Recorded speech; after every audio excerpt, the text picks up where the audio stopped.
오늘은 하나님 존중과 멸시의 결과, 하나님 존중과 멸시의 결과 이런 제목으로 하나님 말씀 나누도록 하겠습니다.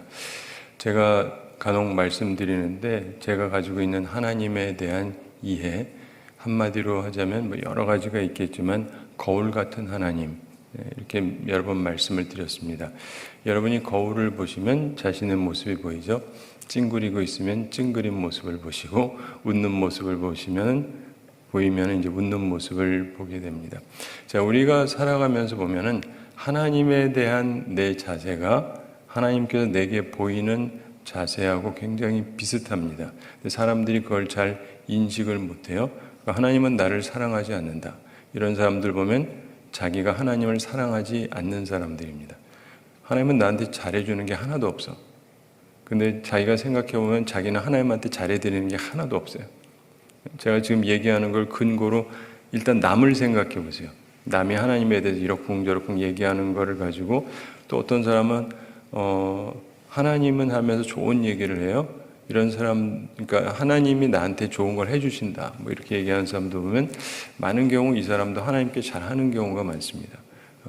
그래서 이게 자신이 이해하는 하나님, 그것은 사실은 자기가 하고 있는 부분을 느끼게 되는 경우가 많아요. 특별히 우리 믿는 사람들이 더더욱 그렇습니다.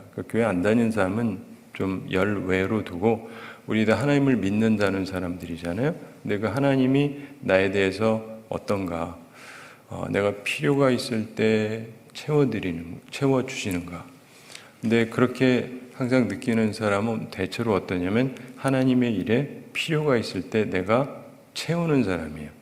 그럼 하나님도 나를 채워주세요. 근데 내가 아무리 그래도 하나님이 나한테 안 해주신다. 이런 경우 다 그런 건 아닐 수 있지만 많은 경우 자기도 하나님의 일에 뭔가 필요하고 자기가 뭔가 할 수 있음에도 불구하고 안 하는 사람이 많습니다. 그래서 이 부분을 염두에 두시면서 믿음 생활하는 게 굉장히 중요한데 그렇게 말하면 다 행위에 관한 것이 아니냐라고 생각할 수 있는데 행위에 관한 것이 상당히 관련이 됩니다. 우리가 천국 가는 거는 행위로 못 간다 그러죠? 못 간다 그럽니다. 왜 그렇습니까? 우리 행위 중에 우리 모두가 어느 누구든 완벽한 사람은 아무도 없어요. 다 죄인이거든요. 그래서 우리가 행위로 완벽하게 살아봐야 못 갑니다. 하나님의 기준에 도달하지 못하기 때문에. 제가 간혹 이렇게 설명을 드리는데 어떤 사람이 여러분들이 집에 있는데 그 집에 누가 와서 살 수가 있습니까? 내가 들어오라는 사람이나 살 수 있죠? 예를 들면 여러분의 자녀는 집에서 살 수 있죠? 네, 당연히 둡니다. 근데 누가 와서 얘기해요. 제가요, 되게 자녀보다 더 착하거든요? 그러니까 나 여기서 삽시다. 그러면 허락해 줍니까? 착하다는 이유로? 아니죠. 내 자녀가 아닌데. 내가 조금 더 잘생겼는데요. 내가 좀 더 이쁜데. 그런다고 살게 되는 게 아니잖아요. 따진다고 되는 게 아니에요. 나와의 관계성 때문에 있는 거잖아요. 천국은 하나님이 계시는 곳입니다. 하나님의 집인데 하나님의 집은 아무나 들어올 수 있는 게 아니에요. 예수님은 하나님의 아들이시니까 계신데 그래서 예수님을 통해서는 통하지 않고는 아무도 오지 못한다라고 예수님이 말씀했는데 제 아들이 친구 데리고 좀 잠깐 와도 될까요? 그럼 내가 허용해 줄 수는 있지만 그건 아무나 오겠다고 해서 되는 건 아닌 것처럼 하나님과의 우리와의 관계가 그런 것입니다. 그래서 천국 가는 그 부분은 내가 남보다 좀 더 착하다 어쩌다 이런 걸로 갈 수 있는 게 전혀 아니에요.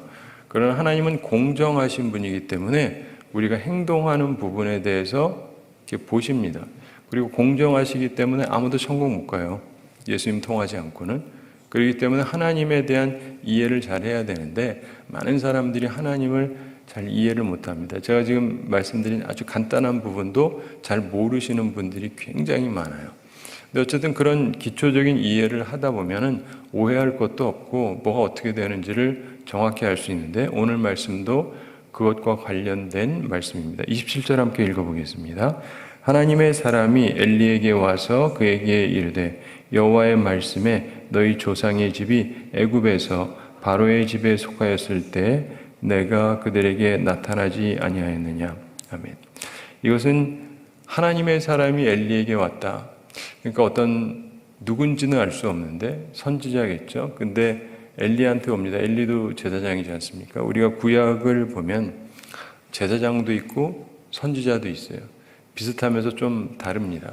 그래서 오늘날에도 이제 하나님의 일을 하는 사람들에게 이런저런 이 역할이나 이런 것들이 있는데, 제사장은 주어진 게 딱 있죠. 그래서 제사를 드리고 하는 거고, 선지자들은 그것이라기보다는 제사를 드리고 그럴 수도 있지만 그런 거보다는 이들은 하나님이 주시는 말씀을 이렇게 전달하는 일을 주로 합니다. 그런데 어떤 하나님의 사람이 엘리에게 와서 이야기를 합니다. 얘기를 하는데 먼저 과거 얘기를 해요. 역사 얘기를 하는데 하나님의 은혜에 대해서 얘기합니다. 엘리 집안에 하나님이 베푸셨던 은혜에 대해서 얘기해요. 그러니까 여러분이 과거에 하나님한테 받은 은혜, 이 이야기를 한다, 이렇게 생각하시면 됩니다. 말하는데 여호와의 말씀에 하나님이 말씀하셨다는 거예요. 자신은 하나님의 말씀을 대언하는 거니까. 그래서 예전에는 이제 설교 같은 경우도 하나님의 말씀을 대언한다, 이렇게 생각을 했습니다. 그래서 하나님의 말씀을 대언할 때는 내 얘기를 하면 안 된다, 이런 얘기를 옛날에는 많이 하셨고, 오늘날에는 사람들이 하도 설교를 안 들으니까, 죄송합니다. 미국, 유럽, 한국 다 할 것 없이 옛날에는요, 목사님이 말씀만 하면 경청하고 잘 듣고 따랐대요. 근데 언젠가부터 사람들이 잘 안 듣는 거예요. 미국도 그렇고. 그래가지고 설교 자체를 잘 듣지를 않으니까 설교의 방식을 바꾸기 시작을 했어요. 그래서 설교 방식 자체가 많이 바뀌었습니다. 일단 들어야 되니까.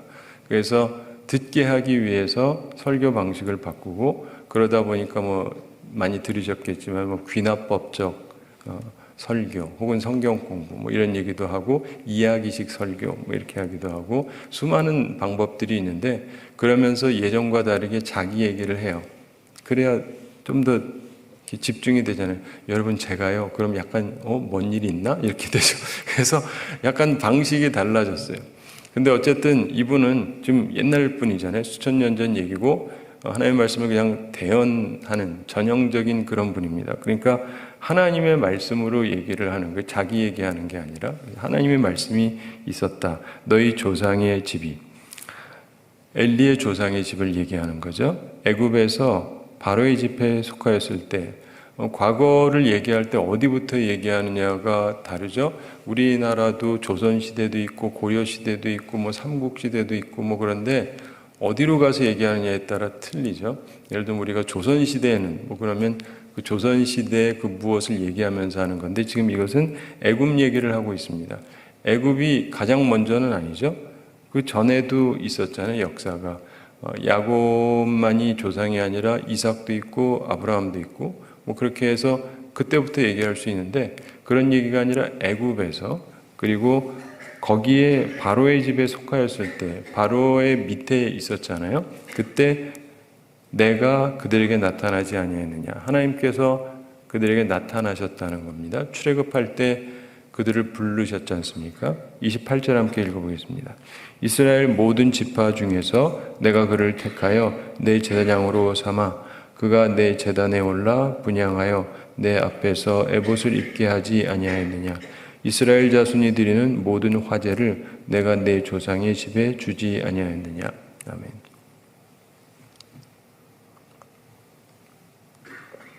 이스라엘 모든 지파 중에서, 이스라엘이 흔히 우리 12지파라고 얘기하지 않습니까? 근데 그 중에서 내가 그를 택하여 너희 조상을 택했다. 그래서 내 제사장으로 삼았다. 제사장이 아무나 하는 것이 아니라 하나님께서 택하셨죠. 12지파 중에서 레위지파를 택하시고, 레위지파도 다 하는 게 아니라 그들이 전반적인 하나님의 일을 하는데, 제사장 하는 일은 아론의 집을 통해서만 하나님께서 이게 되도록 하셨습니다. 그러니까 굉장히 특별한 일이죠. 하고 싶다고 할 수 있는 게 아니고, 하나님이 택한 이 사람들만이 할 수 있는 직이니까 굉장히 귀한 것입니다. 그래서 그가 내 제단에 올라 분향을 한다. 그리고 내 앞에서 에봇을 입게 하지 아니하느냐.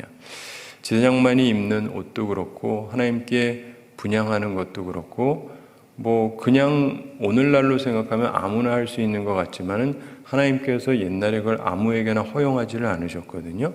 근데 그것을 너희 조상에게만 허락을 했다. 너희 집안에게만 허락을 했다. 그러니까 은혜를 크게 입었다. 이 이야기를 하시는 것입니다. 이스라엘 자손이 드리는 모든 화제를 내가 내 조상의 집에 주지 아니하였느냐. 하나님 앞에 제사를 드릴 때 모든 화제를 내가 내 조상의 집에 주지 아니하였느냐. 하나님께서요, 하나님께 드리는 이 제사를 통해서 하는 것도 그렇지만은 그거 하게 되면은 그 다음에 따라오는 것들이 있습니다. 근데 하나님께 드리는 속죄제를 제외하고는 속죄제는 거의 이 가죽만 남기고 다 이렇게 태워서 하나님께 드리는 것인데 그 외의 것들은요 하나님께 드립니다. 기본적으로 드리는 게 있는데 특별히 이 기름이라든가 이런 것들은 다 드리고 먼저 그리고 나서 제사장 몫이 항상 있어요. 그래서 제사장에게 귀한 것이 꼭 갑니다. 제사장 몫이 없는 게 없어요. 계속 있습니다. 그러니까 하나님께서 굉장히 많은 것을 주시는 것이죠.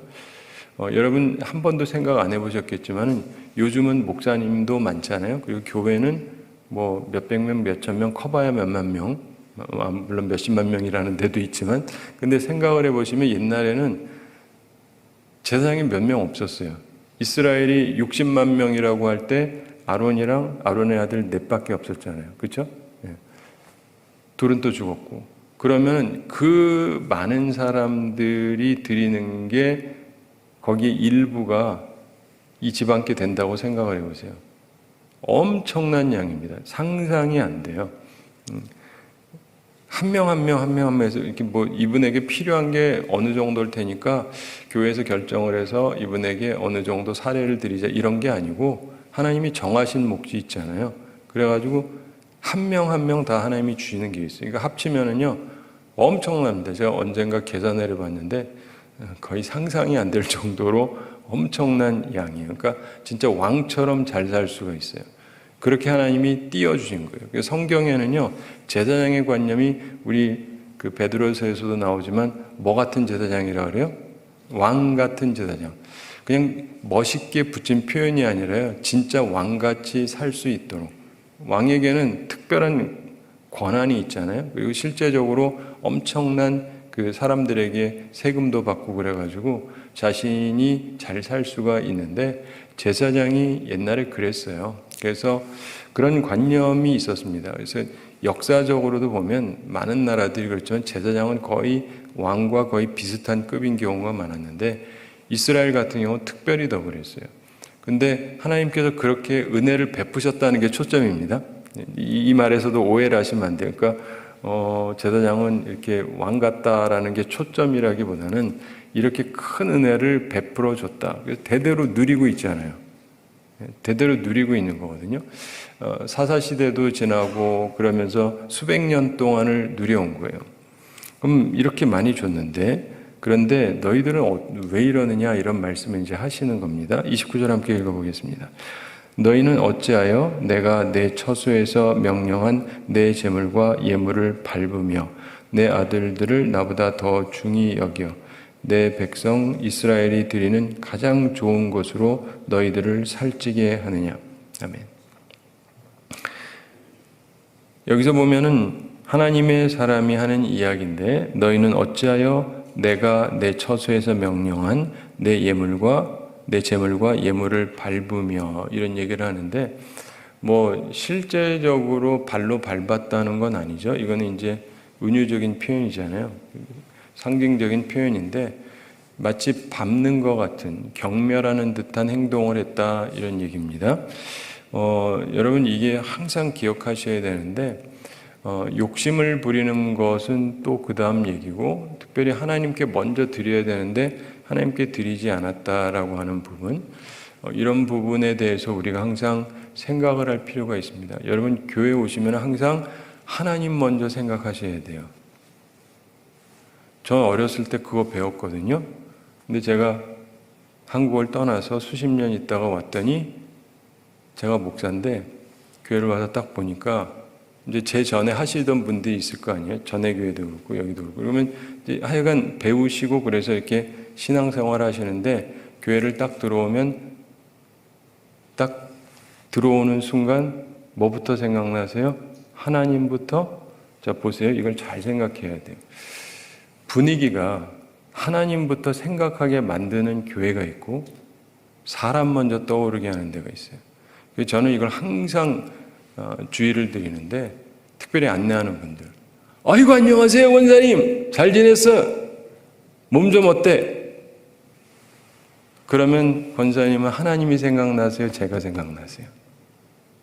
다음 주에 올 때도 아이고 잘 있었어요? 그럼 권사님은 교회 올 때마다 누가 생각이 나세요? 제가 생각나죠? 이거 잘못하는 거예요. 목사조차도 그렇게 하면 안 돼요. 저는 안 그러지 않아요. 안 그러는 이유가 하나님 먼저 이 생각을 하게 하기 위해서 그러는 거예요. 내가 할 줄 몰라서가 아니고 근데 이게 사람 비위 맞춰주느라고 인사하고 하는 게 아니고 그분들을 맞아주는 게 필요하긴 하죠. 근데 다 교회 다니는 사람인데 처음 오는 분들을 위해서 안내가 필요한 거예요. 안내는.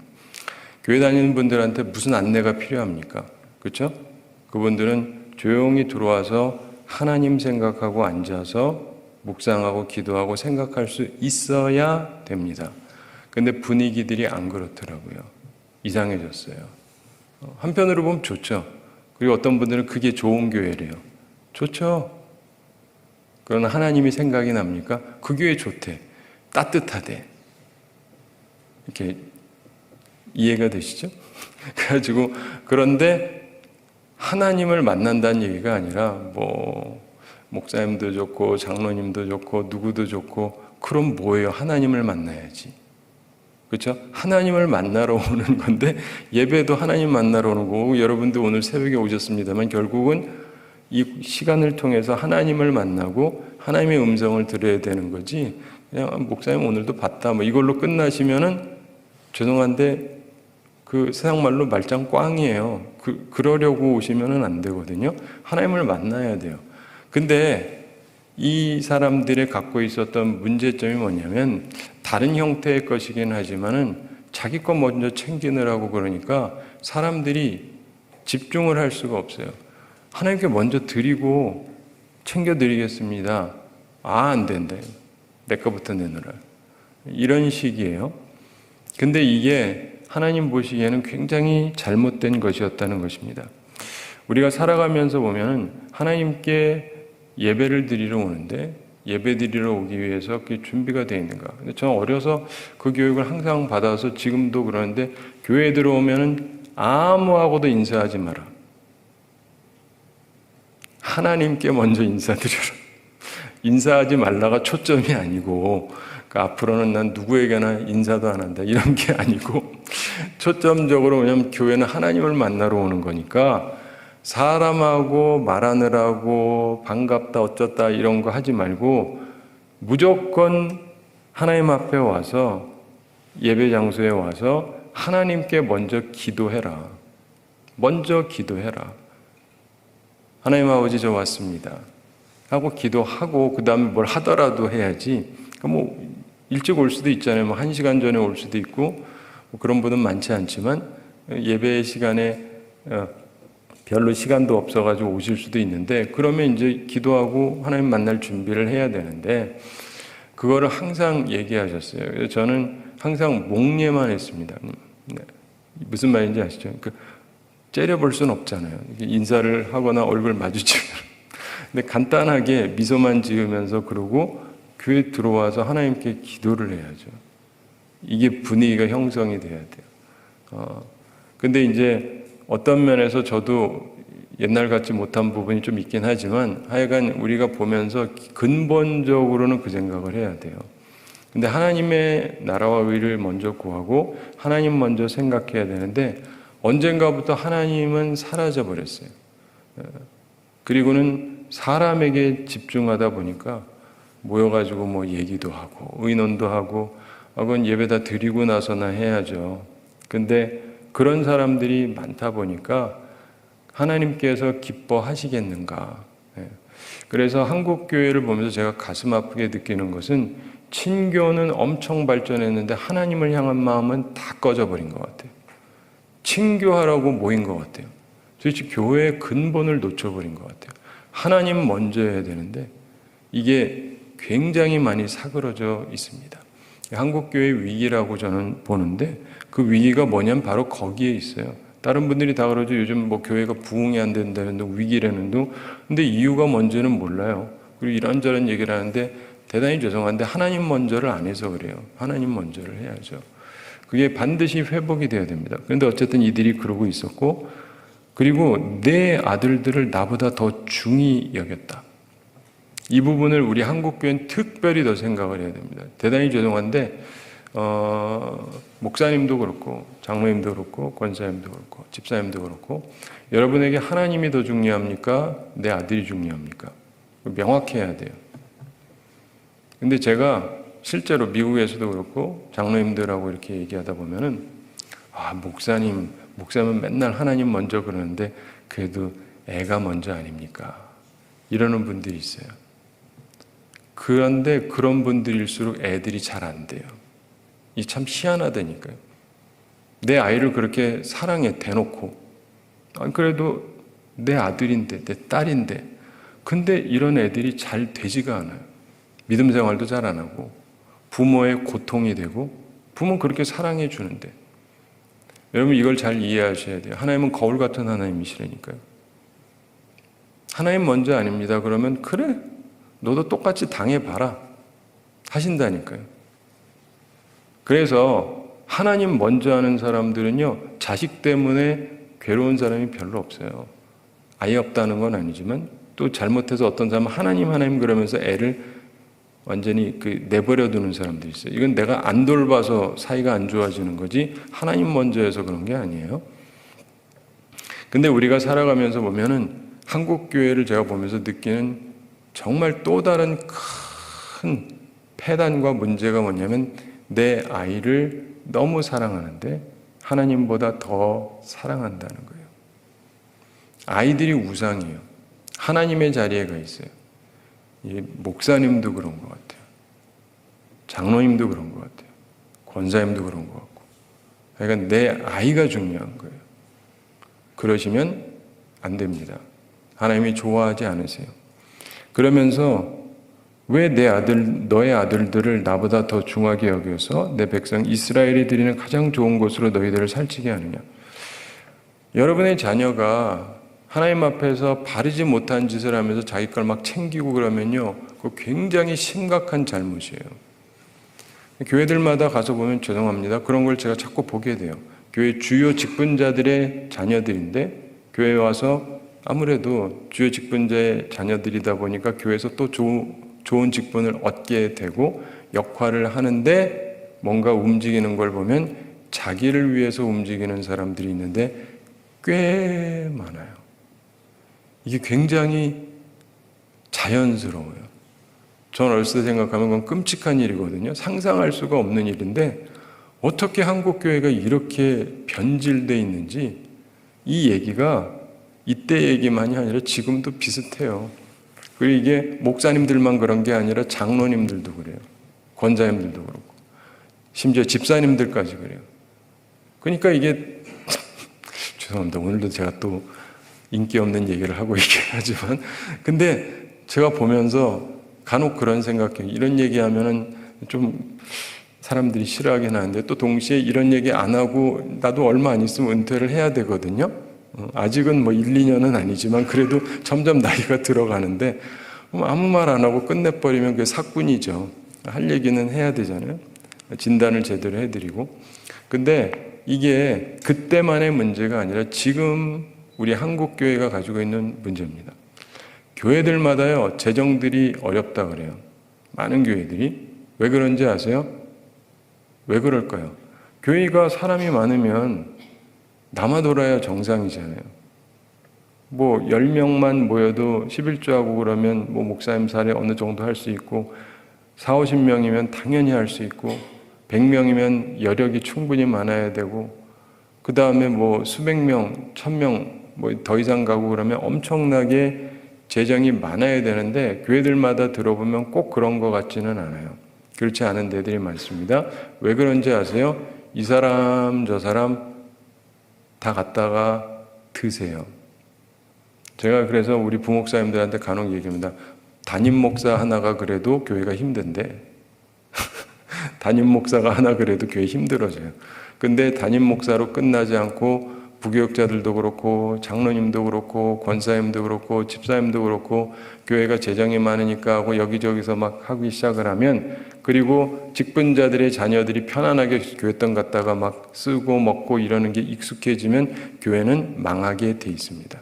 어쩔 수가 없어요. 나라도 그렇고 교회도 그렇고 다 마찬가지예요.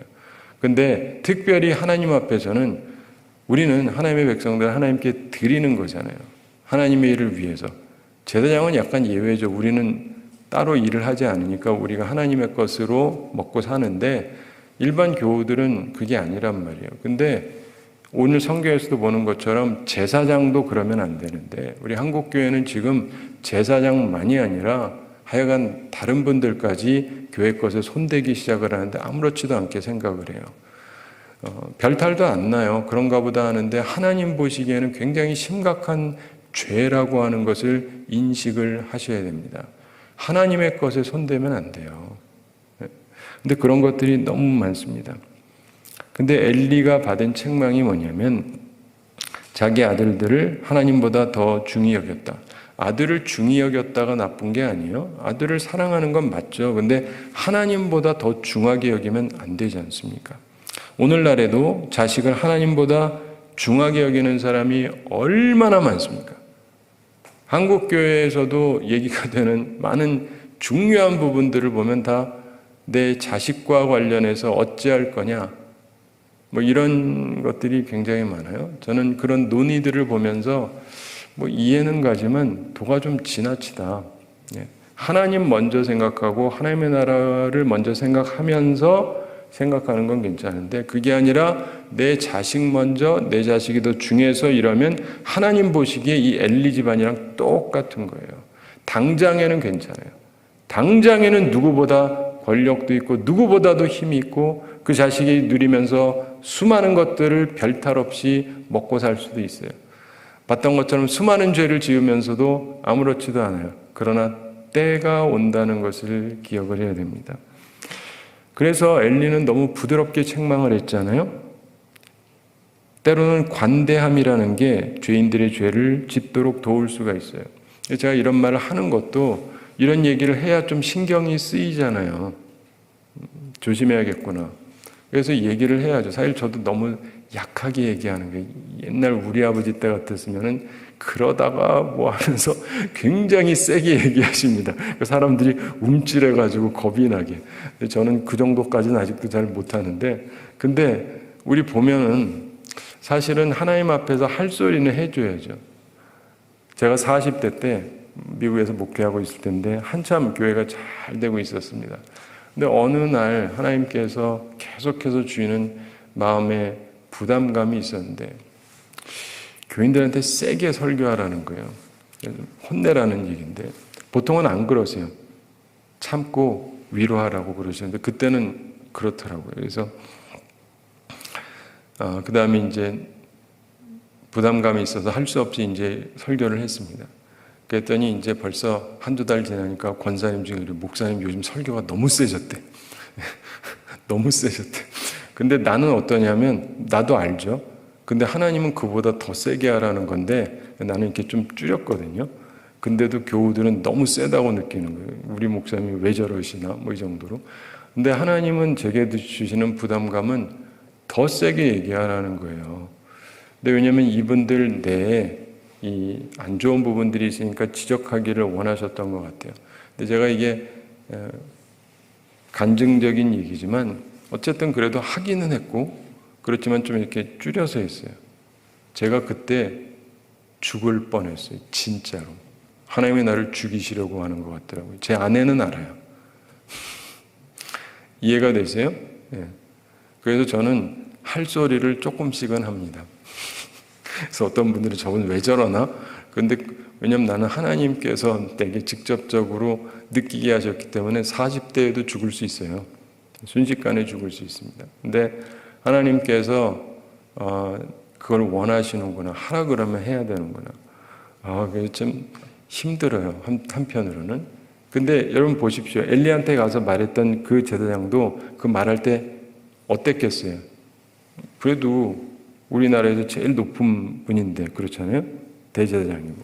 근데 그분한테 가서 당신 이러면 되냐라고 말하는 게, 물론 간혹가다 철없는 사람도 있죠. 아무한테나 가서 막 들이받고 하는 사람. 그런 사람들 말고 자기가 제대로 된 사람이면 그런 말 하는 게 쉽지가 않습니다. 우리나라에서 아주 유명하고 큰 교회 어느 목사님이 있는데 총회장을 하고, 근데 제 마음속에서 하나님이 가서 얘기하라 그러면 주여 다른 사람을 보내소서 이러고 싶지 않겠어요? 근데 그런 것처럼 이게 쉬운 건 아니에요. 그러나 얘기를 했고 이게 우리에게 기록이 되어서 남겨져 있습니다. 그래서 할 얘기를 해줘야 돼요. 그러면서 하는 얘기 중에 사실은 다음에도 보겠습니다만 이 30절 부분이 굉장히 중요한 부분 중에 하나입니다. 오늘 보는 마지막 절인데 30절 함께 읽어보겠습니다. 그러므로 이스라엘 하나님 나 여호와가 말하노라. 내가 전에 내 집과 내 조상의 집이 내 앞에 영원히 행하리라 하였으나 이제 나 여호와가 말하노니 결단코 그렇게 하지 아니하리라. 나를 존중히 여기는 자를 내가 존중히 여기고 나를 멸시하는 자를 내가 경멸하리라. 아멘. 이 말씀은 굉장히 핵심적인 말씀이어서 여러분들이 항상 기억을 하시는 게 좋습니다. 그러므로 네가 자꾸 네 아들 중시하면서 그렇게 하기 때문에 그래서 나도 계획을 바꾸겠다 이거예요. 여러분, 우리가요 살아가면서 하나님이 우리를 사랑하시고 잘해주셨고 계속 잘해주고 싶은데 어떤 것은 하나님으로 하여금 우리를 잘해주고 싶은 마음을 빼앗아 가신다는 거예요. 그러니까 여러분, 내 아들이, 내 딸이 하나님보다 중요해지시면 그냥 잘 될 생각을 하지 마세요. 성경을 보시면 훨씬 더 이게 울립니다. 그래서 저는 여러분들에게 자꾸 성경 읽으세요, 성경 읽으세요. 한 번이라도 보세요라고 하는 게, 한 번이라도 좀 제대로 본 분은요, 하나님에 대한 두려움이 생겨요. 근데 성경을 한 번도 안 읽어본 분들은 몰라요. 왜냐하면 목사가 아무리 세게 얘기해봐야 성경만큼 세게 말을 못합니다. 근데 성경을 보면 진짜 무시무시한 얘기가 꾸준하게 나와요. 하나님을 무시하는 사람들에 대해서. 자, 그러면서 하나님께서 말씀하십니다. 나 여호와가 말하노라. 이스라엘 하나님 나 여호와가 말하노라. 내가 전에 너의 집 그리고 내 조상의 집이 내 앞에 영원히 행하리라 하였으나 너희들에게 이 직분을 주고 영원히 살 수 있게 하겠다고 약속을 했다. 그런데 지금 약속을 취소해버리겠다는 겁니다. 그런데 이제 나 여호와가 말하노니 결단코 그렇게 하지 아니하리라. 예. 지금 뭐 대대로 누리면서 살아왔고 계속해 그렇게 해주겠다고 약속을 하셨는데 이제는 하나님이 그렇게 하지 않겠다. 그 앞에 한 말이 있죠. 결단코 절대로 안 한다. 저희 아버님이 잘 쓰던 표현이 절대로 막 이렇게 강조하시 절대로 안 된다. 이제 굉장히 과격할 정도의 표현인데 하나님이 그렇게 하시는 거예요. 절대로 끊어버리겠다는 겁니다. 그러면서 나를 존중히 여기는 자를 내가 존중히 여기고, 이게 바로 거울 같은 하나님이에요. 나를 존중하는 자를 나도 존중할 것이다. 제사장이라고 해서 무조건 존중해 주는 게 아니다. 목사라고 장로라고 권사라고 무조건 존중해 주는 게 아니다. 나를 존중히 여기는 목사만 나도 목사로서 존중해 줄 거고, 나를 하나님으로서 온전하게 존중하는 장로만 나도 그를 존중해 줄 거고, 권사도 그렇다. 뭐 이런 얘기예요. 집사님도 그렇고. 그러면서 나를 멸시하는 자를 내가 경멸하리라. 날 멸시하면 나도 경멸할 것이다. 하나님을 가볍게 여기고 하나님을 짓밟고 그런 행동을 하면 나도 밟아주겠다. 이런 얘기입니다. 하나님이 밟아주시면 얼마나 처참하겠습니까? 이걸 보면서 거울 같은 하나님을 보게 됩니다. 사랑하는 성도 여러분, 하나님은 사랑이시다 이렇게 많이들 얘기하잖아요. 그럼 좋죠. 맞습니다. 그런데 하나님께서는요, 거울 같은 하나님이세요. 내가 하나님 앞에서 어떻게 하느냐가 굉장히 중요한 부분입니다. 많은 분들이 하나님은 우리를 사랑하시기 때문에 무엇을 해도 상관이 없다. 글쎄 뭐 한편으로는 그런 부분도 있죠. 하나님이 우리를 택하셨기 때문에 용서해 주고 사랑해 주시는 부분이 있긴 하지만, 그러나 하나님께서는요 동시에 우리가 그냥 아무렇게나 하는 것을 두고 보실 수가 없어요. 왜냐하면 하나님은 자신에 대해서 긍지가 있으신 분이기 때문에 하나님의 자녀라고 하는 사람들이 멋대로 하는 것을 보고 드실 수가 없는 거예요. 여러분, 그 말라기 같은 곳에서도 보면 하나님께서 사람들이 재물을 갖고 오는데 그냥 다 닫아버리면 좋겠다라는 표현을 하잖아요. 교회 사람들이 막 몰려들고 헌금도 많이 하는데 문 닫아버리면 좋겠다라는 말씀을 하나님이 하세요. 굉장히 이상한 말이지 않습니까? 근데 왜냐하면 그들이 하고는 있는데 내용적으로 보면 상당히 하나님을 가볍게 여기는 행동들이 너무 많기 때문에 하나님께서 너무 기분이 상하시는 거예요. 이게 무슨 예배냐? 많이 모여서 지들끼리 뭐 그러면 그게 예배냐? 그래서 토저라는 분은 이런 얘기를 했죠. 책 제목이 그래요. 예배냐 쇼냐? 예배냐 쇼냐? 그래서 이미 오래전부터 어떤 교회들은 예배가 아니라 쇼를 해요. 쇼를 해요. 사람들 좋아합니다. 좋죠. 찬양대가 나와가지고 노래도 잘하고 뭐 듣기 좋은 것도 하고 좋죠. 근데 이게 하나님을 위한 예배냐 아니면 쇼냐? 쇼 보러 사람들 갑니다. 우리나라는 제가 잘 모르겠지만 미국 같은 경우는 브로드웨이 쇼도 있고 여러 가지 쇼들이 있습니다. 그래서 뮤지컬도 있고 그 밖에 다른 것들도 많이 있는데 가보면 굉장히 잘해요. 돈 내고 갑니다. 비싼 돈 주고 가요. 줄줄이 서서 갑니다. 왜요? 재밌으니까. 재밌으니까. 그리고 뭐 다 이상한 게 아니라 좋은 것들도 많이 있어요. 근데 근본적으로 교회에서 하는 그 모든 것들이 쇼냐 예배냐, 쇼냐 예배냐. 그래서 제가 언젠가도 한번 말씀드렸는데 한국에서 저는 한국에서만 자랐으니까 그러다가 미국 가가지고 그 신학교에 있는데 근처에 뉴저지에 보면은 거기에 어떤 장로교회가 하나 있는데 주일날 한번 예배드리러 가봤어요. 백인교회인데 성가대석이 없어요. 찬양대석이 없어요. 이상하다. 근데 보면 분명하게 콰이어라고 써져 있어요. 찬양하는 게 있어요. 좀 어떻게 된 거지? 그리고는 이제 찬양 시간이 됐습니다. 그러면은 뭐 예를 들면 앞에 앉아 있던 분들이 나오든지 해야 되잖아요. 아무도 안 나와요. 난 앉아서 앞에 보는데 아무도 없어요. 어떻게 된 거지? 근데 노래가 들려요. 음악을 틀었나? 그게 아니고요. 뒤에서 들리는 거예요. 여러분 입장에서 보면 2층에서 들리는 2층에서. 그래가지고 구조를 그렇게 만들어가지고 찬양대는요 사람들 앞에 얼굴이 안 나와요. 솔리스트도 안 보이고 누군지도 모르죠. 지휘자도 안 보여요. 밑에서 하는 게 아니에요. 위에서 하니까 사람들이 지휘자가 누군지도 몰라요. 반주자도 위에 있어요. 그래서 안 보여요, 아무도. 그러니까 대신에 어떻게 되냐면 하나님만 생각하게 돼요. 제가 보면서 이렇게 깊게 생각을 했구나. 예배를 드리는데 하나님에게만 집중하기 위해서 저렇게 했구나. 나도 나중에 해야지. 한 번도 못했어요. 왜냐하면 그러면 성가대가 누가 좋아하겠어요? 찬양대가. 반발이 심하겠죠? 죄송합니다. 근데 그런 것처럼 실제적으로 보면 많은 사람들이 정말 하나님에게만 집중이 되는 게 생각보다 쉽지가 않아요. 그것도 많은 사람들이 보고 싶어요. 쇼를 좋아해요.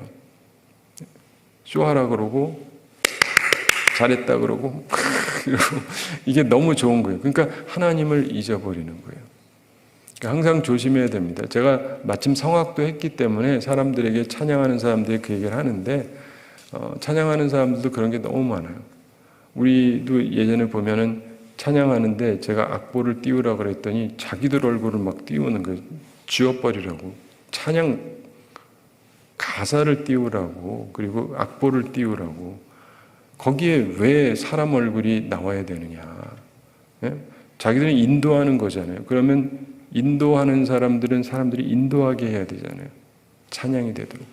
이런 정신들을 여러분들이 다 갖고 계셔야 돼요. 항상 하나님을 존중하고 사세요. 그럼 하나님이 여러분을 존중해 주십니다. 바라기는 하나님으로부터 나쁜 대우 받지 말고 좋은 대우 받으면서 살아가는 우리 모두가 되기를 바랍니다. 우리 함께 기도하겠습니다. 사랑의 하나님 아버지, 우리를 사랑하시고 오늘도 저희에게 귀한 말씀 주심을 감사드립니다. 주께서 주신 말씀을 생각하면서 참으로 하나님께서는 제사장이라 할지라도 무엇을 하든지 상관이 없는 것이 아니라 다 생각하고 계시고 책망하기를 원하시고 또 바르게 하기를 원하신다는 것을 깨닫게 해주심을 감사드립니다.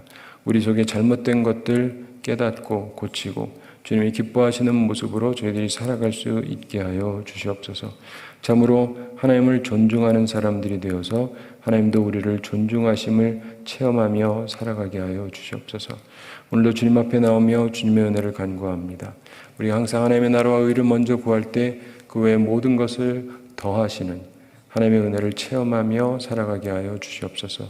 우리 성도들 영육간에 강건케 해주시고 일용할 양식 공급해 주시고 시험에 들지 않고 악과 싸워 이기는 주의 용사들이 다 되게 하여 주시옵소서. 감사드리며 예수님의 이름으로 기도드리옵나이다.